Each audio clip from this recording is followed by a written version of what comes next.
This Saturday is UFC 303, Alex Pereira versus Jiri Prochazka 2 for the light heavyweight title. And this is going to be my breakdown and prediction.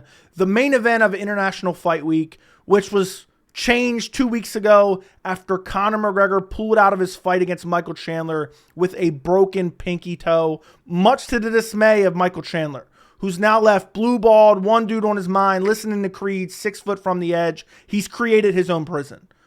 But I have to applaud the UFC because to put this level of a fight card together on 2 weeks' notice is a feat in itself. Alex Pereira versus Jiri Prochazka for the light heavyweight title is a straight up banger. But with that being said, I do hate meaningful, especially title fights on short notice because it's always an asterisk on it. And I feel like the fact that this is 2 weeks' notice, it could play a factor in this fight, which I'm going to break down in a second. Now, I know the consensus prediction, the logical prediction a lot of people are going to go with is, well, they just fought 6-7 months ago. They fought November of last year, UFC 295. It was originally the co-main event. John Jones Stipe got canceled. It got elevated to the main event. And Pereira TKO'd him in the second round. But if you actually go back and watch that fight, that doesn't tell the full story of the fight. And I understand people are going to say, well, Jiri's two biggest weaknesses are the leg kicks and the fact that he's wild and crazy and susceptible to being hit on the feet. He's not super defensively responsible. And what are Pereira's strengths? His leg kicks and his nuclear power and his precision technical striking. That sounds like a recipe for disaster for Jiri Prochazka. I do not believe that's the case. I am picking Jiri Prochazka by brutal KO. I think he wins this fight. I think he chins Alex Pereira. You go back and you look at that first fight. I understand that Pereira caught him with that left hook, hurt him badly. Procházka shoots in on a double leg, eats some elbows and hammer fists to the side of the face, and Mark Goddard steps in a bit early, but the way Procházka fell, it did appear that he was KO'd, but a bit early. And I understand throughout that fight, if you don't really go back and rewatch and you're just like thinking about it, you're like, oh yeah, Pereira was chewing up his legs. But if you actually go back and rewatch that fight, Procházka was winning that fight. The first round, he was mixing in the grappling. The only reason Pereira even got up off the mat, he looked like a fish out of water being controlled on the ground, was because the last like 10, 30 seconds or so of the round, Procházka started to get aggressive with ground and pound elbows, and Pereira got to the fence and got up. That's the only reason he got up. Then the second round, Procházka was really starting to find his rhythm and land big shots, even tagged him with a huge right hand that kind of stung Pereira. And then once Pereira started getting tagged, and once Procházka really started putting the pressure on him, it was like Procházka was like a snowball going downhill. And he started to get overly aggressive, and that's when he walked into the left hand and got finished. But if you actually rewatch that fight, outside of the leg kicks, Pereira had nothing for Jiri on the feet. I know that sounds crazy. Go back and rewatch it if you don't believe me. Literally, Pereira was landing nothing before that left hook. He was literally landing nothing outside of the low calf kicks.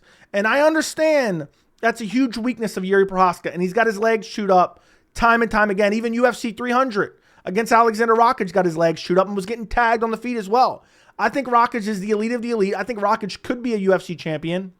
But ultimately, in that fight, what did Procházka do?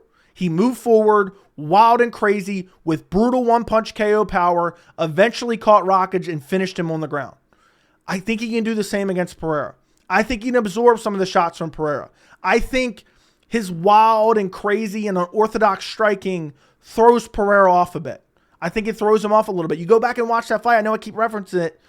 Pereira is like throwing shots, and they're not even coming close because Procházka is like feinting quite a bit and lunging in and out, and he's kind of throwing him off rhythm. And Pereira's not used to that. He's not used to fighting these kind of technical strikers. You look at his fights, Jamal Hill, he doesn't fight like that. Adesanya, super technical.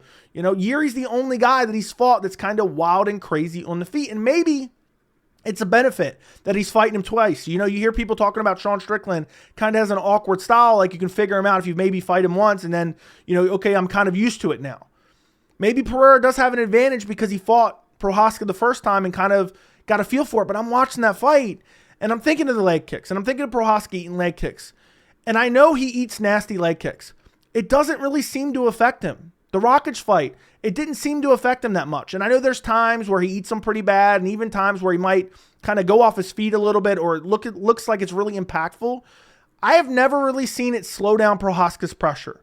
And that's what Pereira is going to be trying to do, is slow down Procházka's pressure with nasty calf kicks. And that's not even the factor that Procházka is going to mix in the grappling. I think he knows, listen, I'm 0-1. I basically am getting this title shot on 2 weeks' notice. It's do or die. I have to win this fight. If I go 0-2 to the champion, I'm never going to be champion again. I think he's going to go out there and grapple early and often. And I'm telling you right now, and this is one of my main reasons that I'm picking Jiri Prochazka, because I was going back and forth, back and forth, back and forth. If this fight gets into any type of war, I'm going Jiri Prochazka 100 times out of 100, because Pereira's never been there. Look at UFC 300. Left hook to Jamal Hill, beats him up on the ground, memes him afterwards, okay? Look at that fight. The Adesanya fights. You know, he got the finish in the 5th round. Okay, that was a fight where he faced some adversity, but nowhere near a war. Nowhere near a war. Jiri Prochazka is prepared to go to war each and every time. And I do worry, okay, they both fought at UFC 300, which was mid-April. Jiri took a lot more damage. Pereira got the KO in the first, 2 minutes? I understand that could be looked at as a disadvantage. I think that's an advantage for Procházka. He's a little less rusty. You know, he's been in there, had some more cage time, where Pereira just got that brutal KO over Jamal Hill. And then Jamal Hill cried about it he's still crying about it up until this point. I think that in this fight, Procházka's unorthodox striking, mixed in with his grappling, mixed in with the fact that he's ready to go in there and die.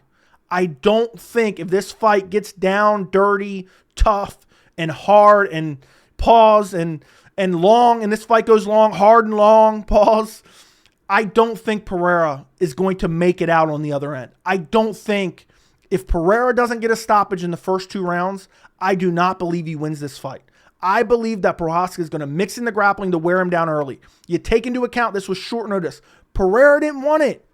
Pereira was kind of like, I don't necessarily want to take this fight. And then he was coerced into it, probably with a bag of money. He was coerced into it. So he takes the fight. He's getting paid well. He's posting online. Hopefully the ancestors are with me. Meanwhile, Jiri took it from day one. You think Jiri's out having any fun or partying or going on vacation? No. He's sitting in a dark room with nothing to eat, no sleep for days. That's what he's doing. He's prepared at all times. And then, not only the short notice factor in terms of being prepared, you have to factor in Pereira was dealing with 2 broken toes after UFC 300. Ironic, because Conor pulled out with a broken pinky toe. Then you take into a factor that Pereira's damn near 230 pounds. I think he was 228 or 227. That's a lot of weight to cut. It's basically his entire 2-week training camp is him cutting weight. He was in Australia, hanging out, doing stuff for sponsors, chilling, having fun. Now he's got to fly back for a training camp against an absolute savage like Jiri Prochazka. I do not think this ends well for Alex Pereira. I think Jiri will back him up. I think Jiri will be super unorthodox like he always is. And I think Yuri's power is something to behold, and he's ready to go to war. He went to war against Rakic. He even went to war against Dominic Reyes. He went to war against Volkan Ozdemir. This guy's been in some wars. He was winning the first fight. In the first fight, he was kind of rushing back from an injury. He had been out for a while. How long was he out? I don't even remember. He hadn't fought since May of, so that was in 2023. He hadn't fought since May of 2022. So he's looking at a 1.5 year layoff. He was supposed to fight in December of 2022 against Glover in the rematch. He had a catastrophic shoulder injury. So the first fight, Procházka's coming in almost a 2-year layoff from a catastrophic injury. Now he's been active. He fought at UFC 300. He went to war with Rakic. He's had enough of a layoff that he's not going to come in compromised or injured, I would suspect. And meanwhile, you have Pereira, who's 230 pounds, cutting weight for 2 weeks, saying, I pray the ancestors are with me. I think he's going to need them because I think Jiri's going to walk him down, mix in the grappling, back him up against the fence. Pereira has good counter striking, but when you back him up, that's when you have your most success. And Jiri, that's his style. And again, I don't think if Pereira doesn't clip him in the first 2 rounds, I don't think he wins. If this gets to the later rounds, I don't think he wins. So I am picking Jiri Prochazka 3rd round KO. I think he mixes in the grappling. I think he mixes in the clinch work. I think he's far superior on the ground. I think Pereira has a massive hole in his grappling. And I also still trust Jiri's chin. He took a lot of big shots from Rockage. He wasn't even really out in the first fight against Pereira. There's some debate whether or not he was flash code. Maybe he was. But it's not like his chin is gone.